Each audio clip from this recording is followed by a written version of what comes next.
Assalamu alaikum fellows, I hope that you all are fine.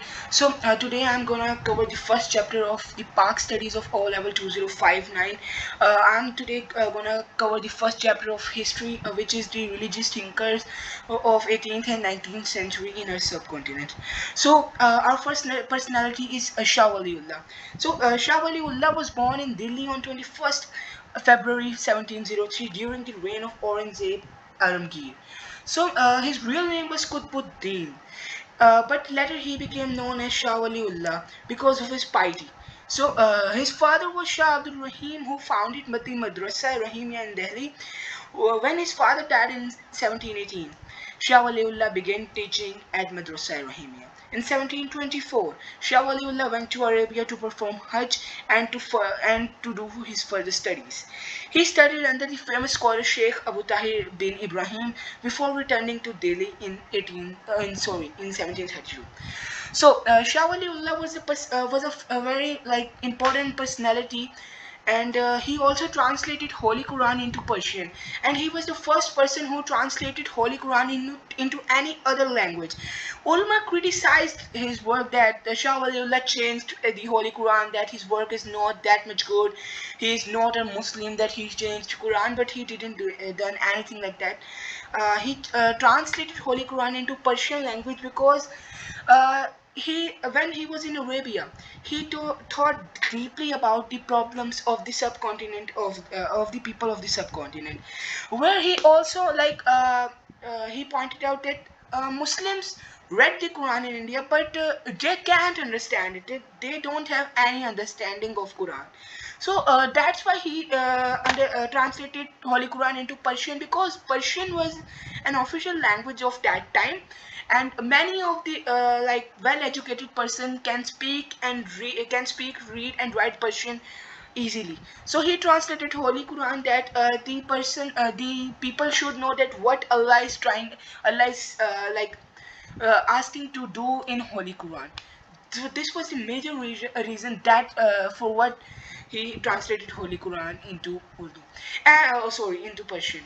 There was another thing that on that time the Mughal Empire was declining right after the death of Aurangzeb Alamgir in 1707, and the Muslims were like just disorganized and were like a crowd that, and also there were too much misunderstandings between Shia Muslims and Sunni Muslims, because Islam has two major divisions, Shia and Sunni.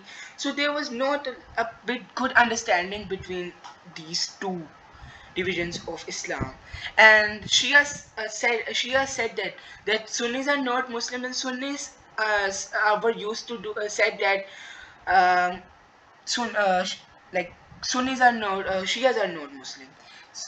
He also break that cage and try to solve the problems between Shia and Sunnis, and became and do something to, and have done lots of things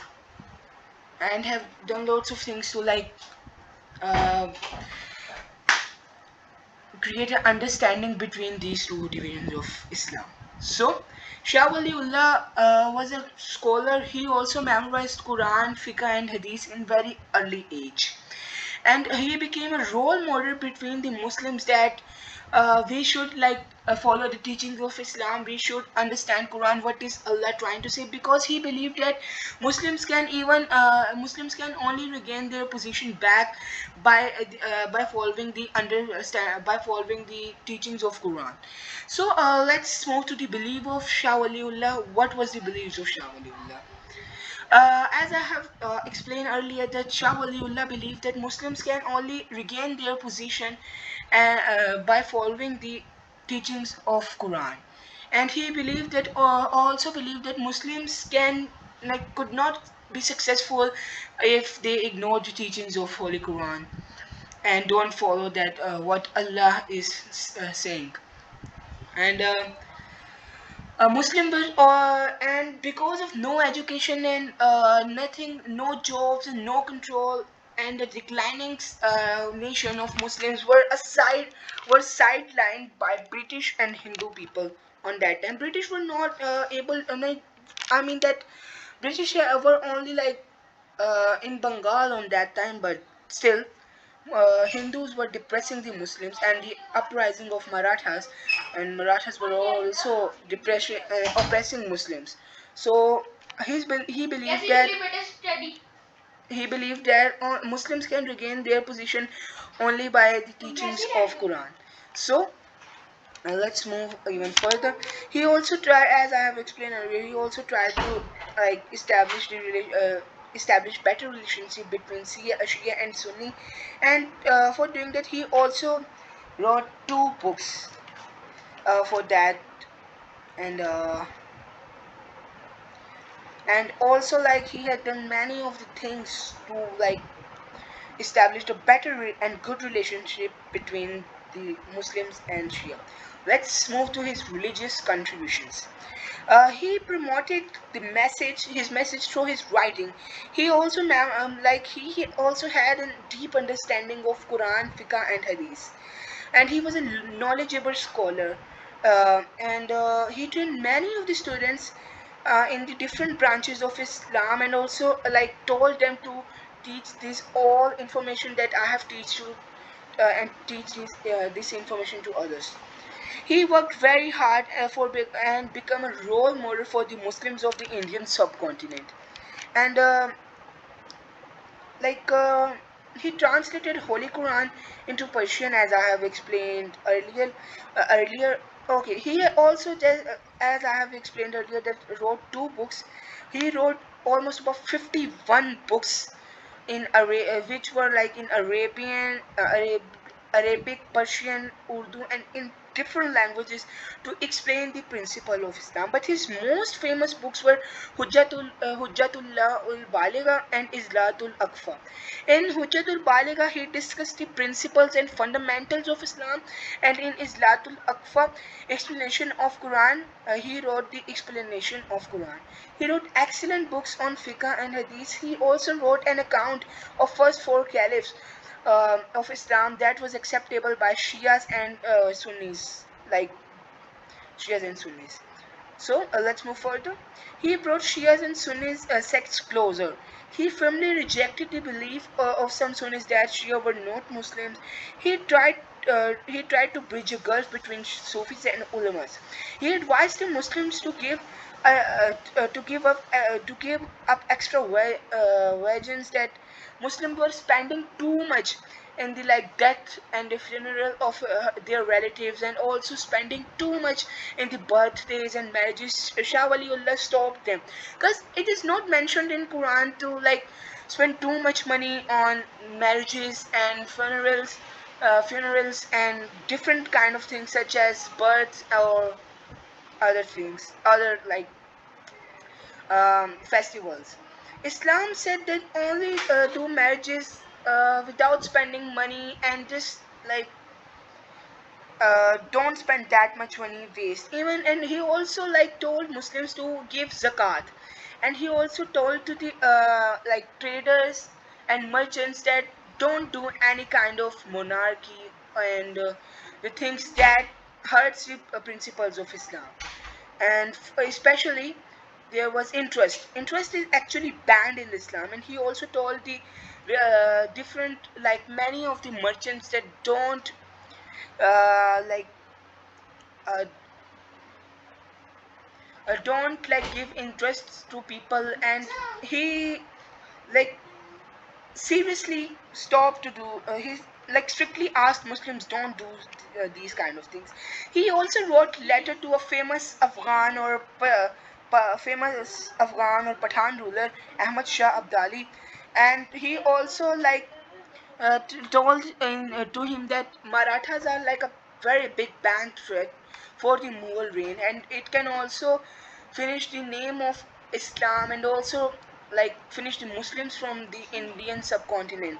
So on his like letter, on his proposal, the famous Afghan Pathan ruler Ahmad Shah Durrani came and crushed the Marathas in the Third Battle of Panipat in 1764, on 14th January. Importance of work of Shah Waliullah. So, when the Mughal Empire was declining, the Muslims were divided and disorganized and demoralized. He came forward and restored their confidence. His views and efforts brought pride and optimism among the Muslims. He made the Muslims realize that their identity, culture, religion, customs, and interests were quite different from those who were living in India. Later, his views became strong basis of two nation theory, which was introduced by the Syed Ahmad Khan. Economic revival. He explained the importance of adal and tawazun, justice and equilibrium to the Muslims. He studied the causes that were the reasons of the political and economical economic maladjustments, and he emphasized that the economic conditions can be like more better by giving the full payment, and like don't even okay. He emphasized the economic well-being of the farmers and craftsmen should be justly rewarded. He did the best to remove all kinds of economic injustice, and he advised Muslims to be hardworking, efficient, and honest, because Allah helped those people who do hard work and be honest in every works in earning their living. So he asked businessmen and traders to adopt fair principles for doing business and trade. He urged Muslims not to accumulate wealth. Rather, he stressed upon the proper distribution of the wealth, in short word, to give zakat. So let's move to our second personality and second topic, Syed Ahmad Brelvi. Syed Ahmad Brelvi was born at Raebareli near Lucknow in the northern India in 1786. He was Hassani Syed and distantly related to the family of Shah Waliullah in 1806. He joined Madrasa Rahimia and learned the Holy Quran and Hadith. He was deeply influenced by the teaching of Shah Waliullah. Uh, he was a faithful believer of Shah Abdul Aziz. He was the son of Shah Waliullah. Shah Abdul Aziz was the son of Shah Waliullah, not Syed Ahmad Brelvi. He was more than a man of action than a scholar. He was also depressed on the decline of Mughal Empire. After finishing his education, he joined the Pathan military later in 1810 and learned the art of warfare and the use of artillery. He wanted to see the restoration of Islamic supremacy in India. In 1821, he went to Arabia to perform Hajj. Here he studied the religion under Sheikh Abdul Wahab and was greatly impressed by him. In 1823, he returned to India and devoted himself to religious scholar and social reforms, as well as preparation of jihad. So let's move to his jihad movement. He founded the jihad movement, and the aim of jihad movement was the restoration and revival of Islam in the Indian subcontinent or the Indian peninsula. He took practical steps to overthrow non-Muslims' oppression to restore the Muslim power in India. Before going to Hajj, he traveled across the India to spread his belief about the jihad. On returning from Hajj, he was ready to take action. He wanted to replace Sikh and British rule in India with the Muslim rule. At that time, Punjab was under Sikh rule. Syed Ahmad Brelvi started getting an army to overthrow Sikh rule. Sikh Sikh ruler Ranjit Singh banned to call azan and many other religious practices. The Muslims of Punjab were facing great difficulties to follow their religion. He believed that if Punjab and NWFP KPK Northern Frontier were freed from the Sikhs, the Muslims could regain their former position. He selected Punjab to start his movement. He arranged a force of 60,000 mujahideen. He set up his headquarters at Nowshera near Peshawar. His first two attacks at Sikh forces, Akora, Present Attack, and at Hazru at 1826 were successful. Sikh forces under the Bhut Singh were bitterly defeated. The Mujahideen captured Peshawar in 1830. The jihad movement started getting popularity. Some Pathan tribes joined him. joined him and his army numbered 80,000. Okay, let's move the second part of the jihad movement. On the jihad movement, so the Sikhs were now seriously worried about this threat because Syed Ahmad Brelvi has had already defeated two times Sikhs, and they were like threatened by him that if we fail to stop him, he will like capture Punjab and finish our rule. So then, first Raja Ranjit Singh created disruption among the Mujahideen that the reforms of Syed Ahmad Brelvi were un-Islamic. Some misunderstandings rose among the Pathans and the Mujahideen. The Pathans now left the jihad movement.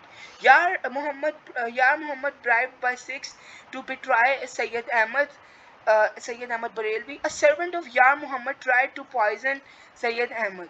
Yar Muhammad left the battlefield with his men and created confusion and chaos among the Muslims, among the Mujahideens. Yar Muhammad was later killed in a battle against Mujahideen. Syed Ahmad had to move to Panchsarar near Kashmir. Here he fought against a Sikh army under control of a Sikh general Sultan Muhammad, who was the brother of Yar Muhammad Khan, also betrayed Syed Ahmad Brelvi and waged a war against him. Sultan Muhammad was the brother of Yar Muhammad, as I have explained earlier. He had to shift his headquarters to Balakot. It was a safe place because it was like protected from three sides by mountains. It is now let's move on the last part of jihad movement.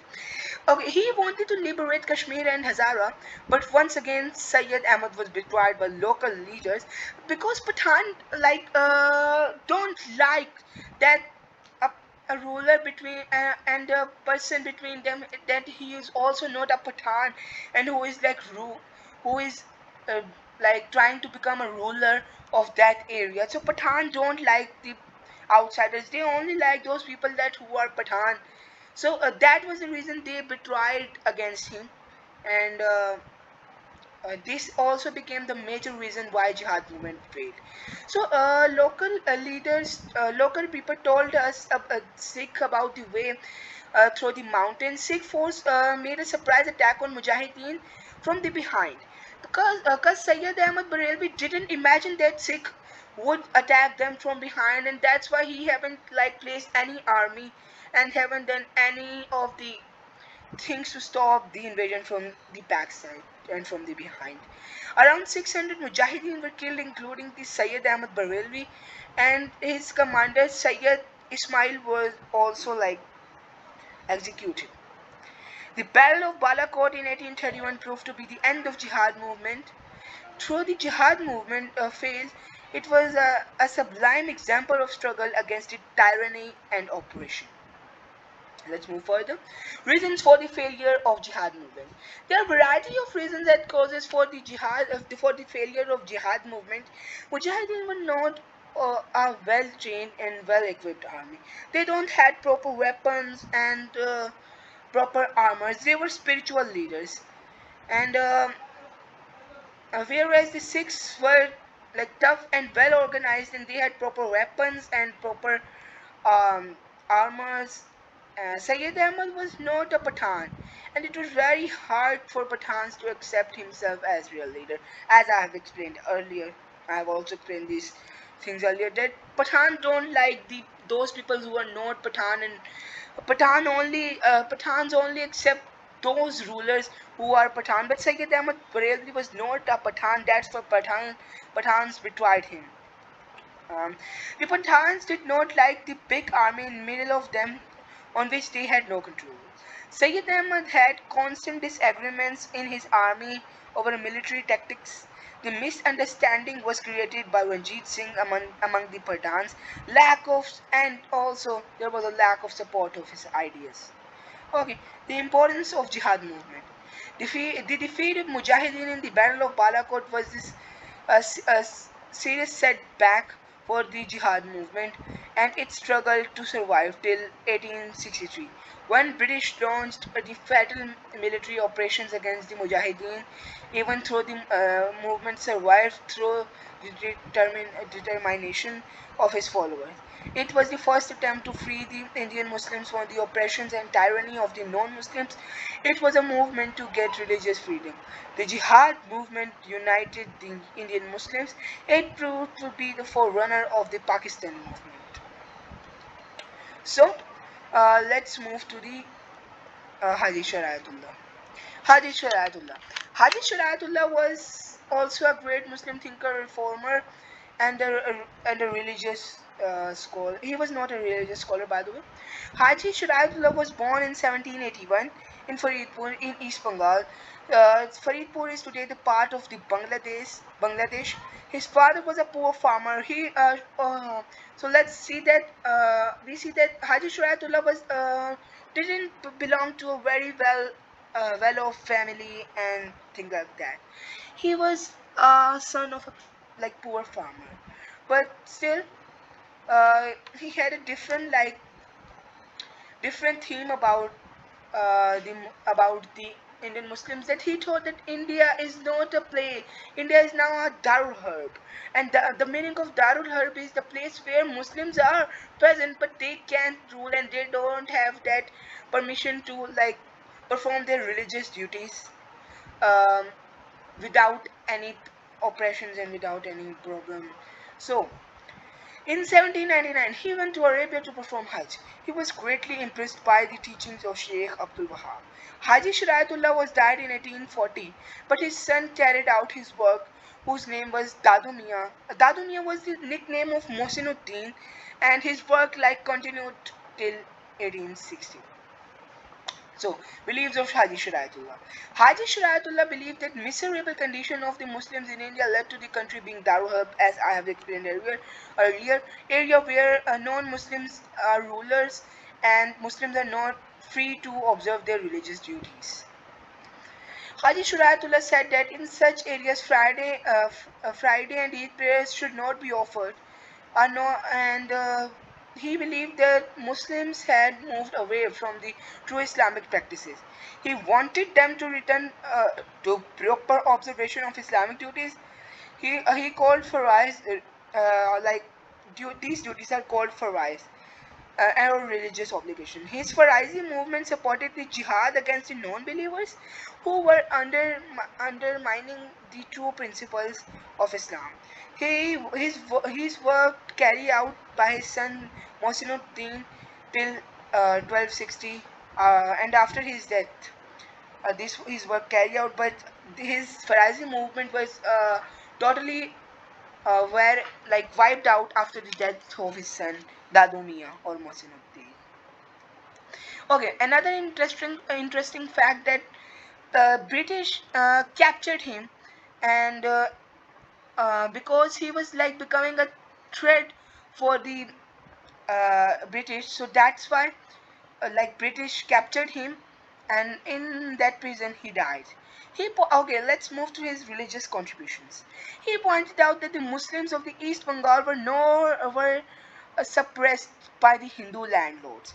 The Muslim had no opportunity in education and employment. Many respectable families had to suffer poverty.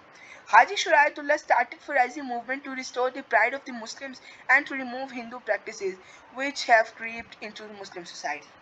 He urged Muslims to give up non-Muslim practices and strictly follow the religion practices known as farais. He stressed on on the praying on the past sins and on a promise on lead a righteous life in the future.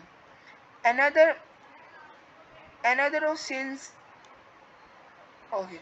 Another of this reform would be to follow religious obligation of a true Muslim. A great number of Muslims followed his teaching as the number of his followers rose. It caused a great concern among the Hindus of East Bengal.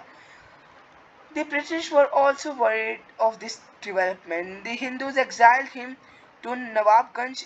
In Nawabganj is basically a district in Dhaka, where he died in 1840. Economic revival. After his death, the work was carried out by his son Mohsinuddin Dadumia. He introduced important economic measures.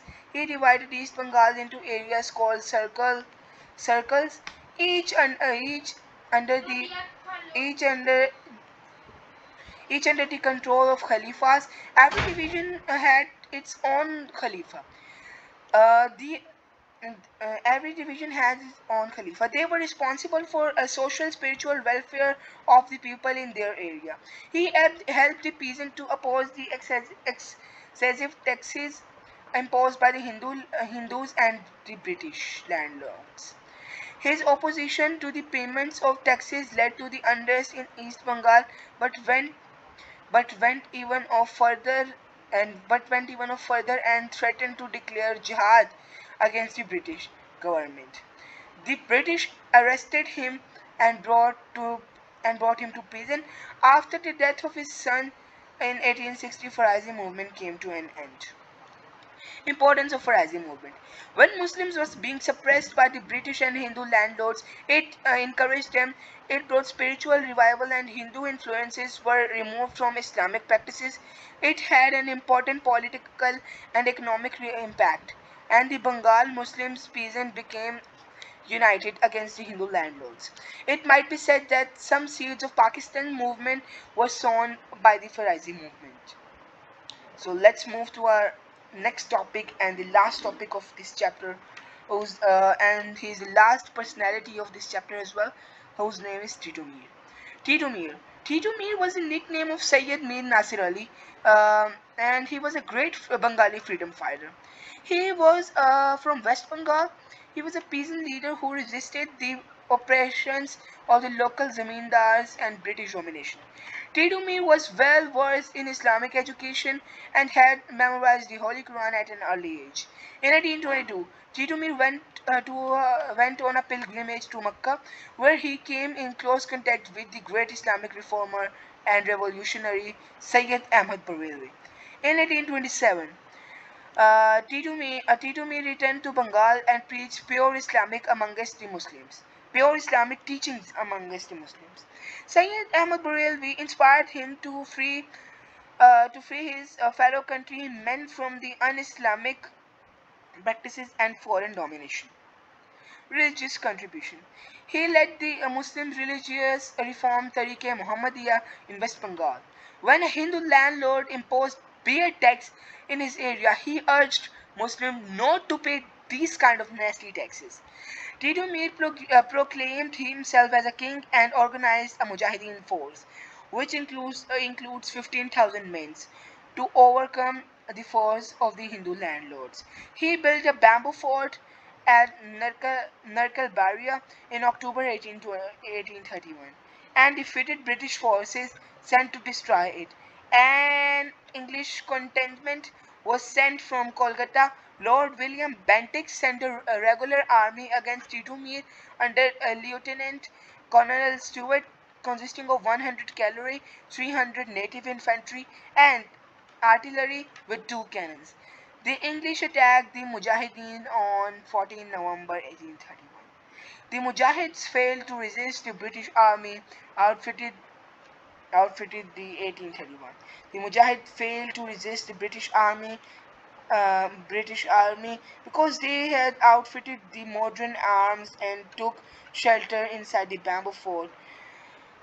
Titu Mir, along with his many of the followers, died on 19th November 1831. So this was the topic. These all personalities struggled for only the one sake, that Muslims should like regain their position in the subcontinent and